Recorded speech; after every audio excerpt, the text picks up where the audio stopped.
बहुत सारे बच्चों का ये कहना है कि कैट के लिए कितना टाइम बचा हुआ है, मेरे को बताओ जरा। लगभग 6 मंथ्स। बोलो हाँ ना भाई। अगर हम लोग 1 जून से भी देखेंगे तो जून, जुलाई, अगस्त, सितंबर, अक्टूबर, नवंबर, यानी कि मोटा मोटा हमारे पास कितना बचा हुआ है बच्चा? 6 महीने बचे हुए। 6 महीने का मतलब ये होता है कि 180 दिन। तो we have around 180 days to catch, not exactly but 192 के आसपास अभी से अगर काउंट करो, लेकिन हम लोग बात करते हैं 180 दिन। तो 180 दिन में कैट की तैयारी कैसे करें? आई एम श्योर कि सभी लोगों को कैट देना होगा और सफल होना होगा। कैट देने के लिए पढ़ रहे हैं कि सफल होने के लिए पढ़ रहे हैं? जोर से बोलेंगे। सफल होने के लिए। So you will have to find a way so that you may perform well in the next 6 months. How to go about it? पहले तो सबसे पहले कैट में 99 परसेंटाइल पाने के लिए you'll have to change, first of all you'll have to change a few habits. सबसे पहले हैबिट्स के बारे में हम लोग देखें। बच्चों को लगता है कि CAT is all about what बेटा? मैथ्स, इंग्लिश और रीजनिंग। मतलब रीजनिंग मतलब LRDM। अगर हम लोग को मैथ्स आ जाएगा, इंग्लिश आ जाएगा, रीजनिंग आ जाएगा जी, तो अपन लोग कैट में जाएंगे, कमाल करके आ जाएंगे। ये गलत बात है।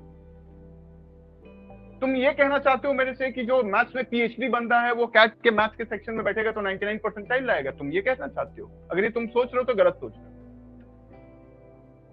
अगर तुम्हारा ये मानना है कि जिसकी इंग्लिश बहुत अच्छी होगी वो 99 परसेंटाइल कैट के इंग्लिश सेक्शन में लाएगा, ये बिल्कुल गलत बात है। आपकी इंग्लिश के अच्छे होने का, आपके इंग्लिश सेक्शन के मजबूत होने का कैट के इंग्लिश सेक्शन से कोई लेना देना ही नहीं। आप रट लो ग्रामर, आपको जितना रटना है। आप ऑक्सफोर्ड डिक्शनरी रट के चले जाओ, अलाउ 99 परसेंटाइल। नहीं ला सकते आप। अभी गेटिंग इट? Yes no? तो क्या करना होगा? कैसे ला सकते हो? सबसे पहले समझो कि कैट आपसे मांगता क्या है। कैट आपसे मैथ्स, इंग्लिश, रीजनिंग का परम ज्ञाता होने की बात नहीं करता। वो कहता है कि भाई मेरे को एक ऐसा बंदा चाहिए जिसमें मैनेजरियल ट्रेट हो, जो मैनेजमेंट अच्छा कर सकता हो। और जो बंदा अच्छा मैनेजमेंट करेगा उसमें 3 गुण होगा जी। सबसे पहले होगा, बताओ क्या बेटा?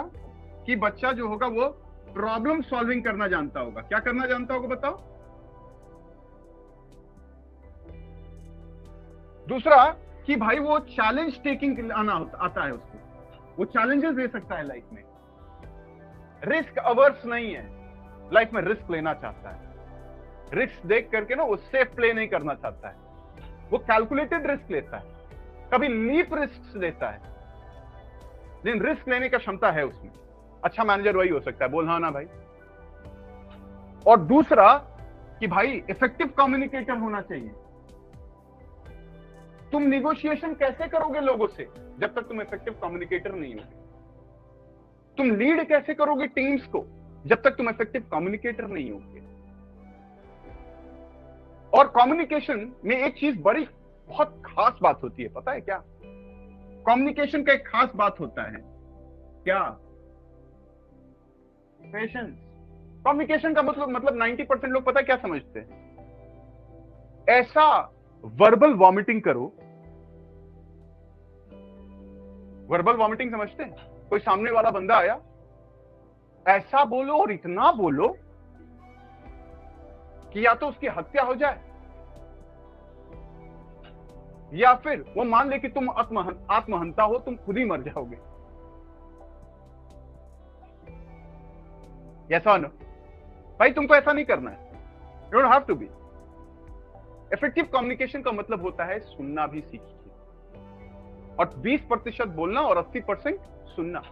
और 80% सुनने का एक बहुत ही अच्छा तरीका होता है। If you are a good listener, how do I know if you are a good listener? By checking if you are a good reader. जो आदमी पढ़ता बहुत है ना, रीडिंग स्किल जिसकी हैबिट होती है, रीडिंग स्किल, वो बेसिकली बात ही तो कर रहा है दूसरों से, वो सुन ही तो रहा है।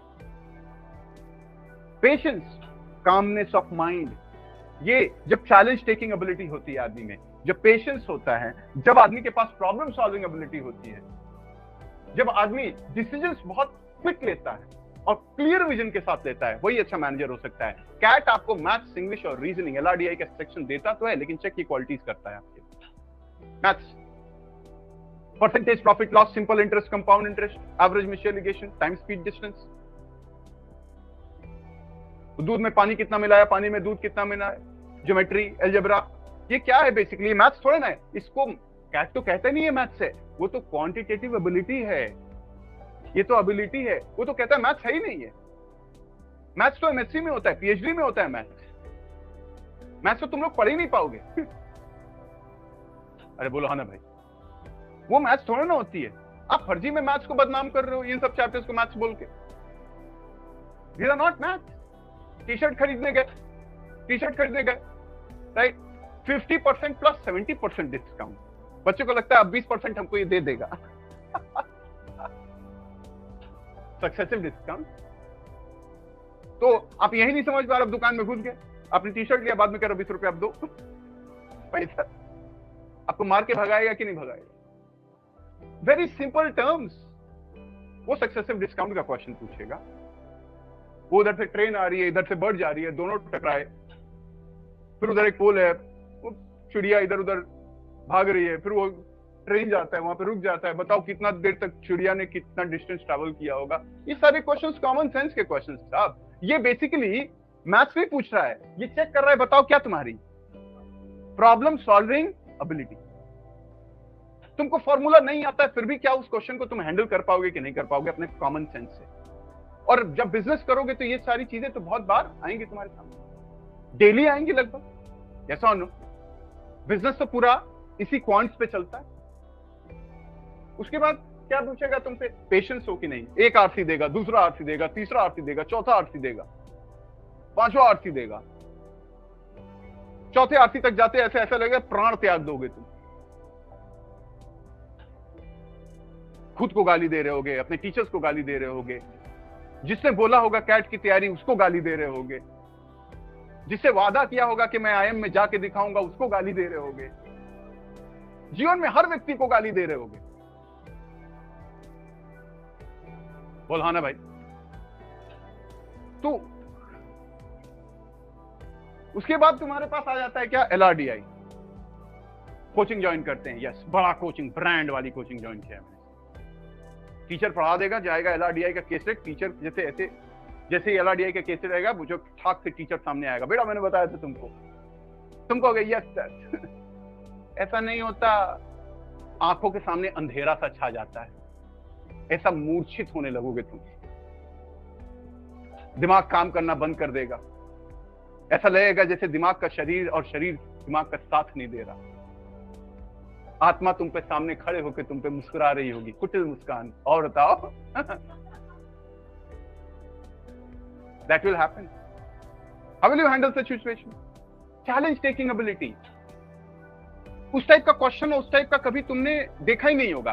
कैसे हैंडल करोगे ये डर को? वो LRDI का केसलेट आया जिसमें दिमाग काम नहीं कर रहा है, और कम समय में तुम कैसे हैंडल करोगे उस कॉन्फिडेंस को? इन तीनों चीजों का बताओ। ये सारी की सारी चीजें बताओ किससे आती हैं? आपको अपनी पर्सनालिटी में चेंजेस लाने होंगे। ये बोलो हाँ या ना। ये ट्रेट्स लाने होंगे, और ये ट्रेट लाने का कोई घुट्टी नहीं आता। डाबर जन्म घुट्टी पी लिया आ गया कॉन्फिडेंट। ऐसा नहीं होता। आपको करना पड़ेगा। बताओ क्या भाई, बताओ क्या करना पड़ेगा? पन्ने पे जितना कलम रगड़ोगे उतना ही मजा आएगा। ये जो आता है ना 2 महीने में 99 परसेंटाइल पाए, यूट्यूब वीडियो बनता है, बोलो कर, ये वीडियो देख लो, जीवन बदल जाएगा। तुमने देखा डेटा खर्चा हो गया, डेटा खर्चा हो गया। भारत का जनता क्या कर रहा है? मतलब भारत का यंग आदमी क्या कर रहा है? 1.5 GB डेटा सुबह उठता है, रात तक खत्म करके सो जाता है, सुबह फिर से अदानी अंबानी साहब भेजते हैं, फिर से ये लो 1.5 GB, बिजी रहो तुम। बच्चा वही कर रहा है। और सबसे बड़ा प्रॉब्लम बच्चे का पता है क्या है? पढ़ने से ज्यादा मोटिवेशन करता है। सुबह उठता है, आज कैट की तैयारी शुरू करनी है, ढूंढो कौन मोटिवेट करेगा मेरे को।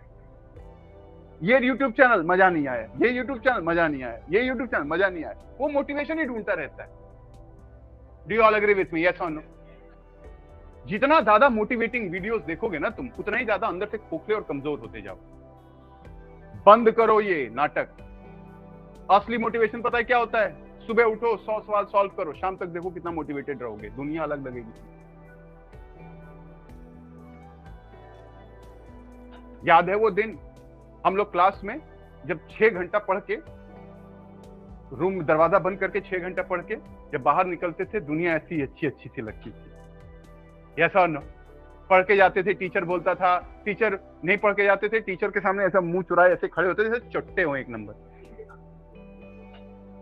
पढ़ के जाते थे ऐसा पुष्पराज बन के खड़े होते थे, पूछ क्या पूछना है तुझे। टीचर नहीं पूछता था, अरे पूछे नहीं तुम आज। स्वैग होता है नहीं अपना, ऐसा नो। वो कॉन्फिडेंस पता है कैसे आता है भाई? मेहनत से आता है। वो शर्ट होती है ना, धोबी प्रेस करके देता है, मजा नहीं आता है। खुद से धुलते हो, प्रेस करते हो ना, पहनते हो, शीशे में खुद को देखते हो, लगता है थोड़ा ज्यादा स्मार्ट लग रहा है। यस नो, एग्जैक्टली पढ़ाई के साथ ऐसा ही होता है। तुम कितना ग्रो कर रहे हो ना, तुमको पता नहीं चलेगा, तुम उसको क्वांटिफाई नहीं कर सकते। तुमको सिर्फ वो बात को अंदर से महसूस करना होगा। जैसे बॉडी बिल्डिंग होता है ना, जिम जाते हैं बहुत लोग, जो लोग जिम जाते हैं ना, कि जाएंगे और 2 महीना प्रैक्टिस करेंगे और बॉडी में से ऐसे छील देंगे सब अपन लोग ग्रीक गॉड बने, ऋतिक रोशन की तरह खड़े हो जाएंगे।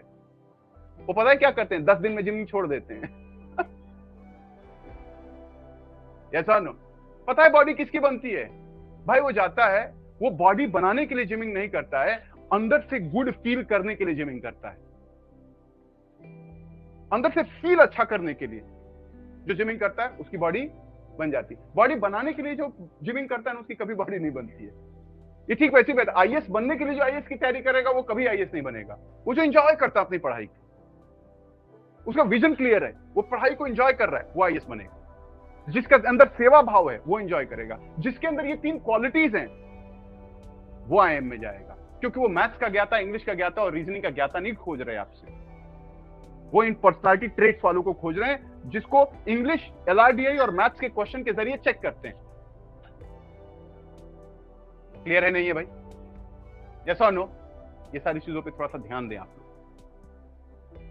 अब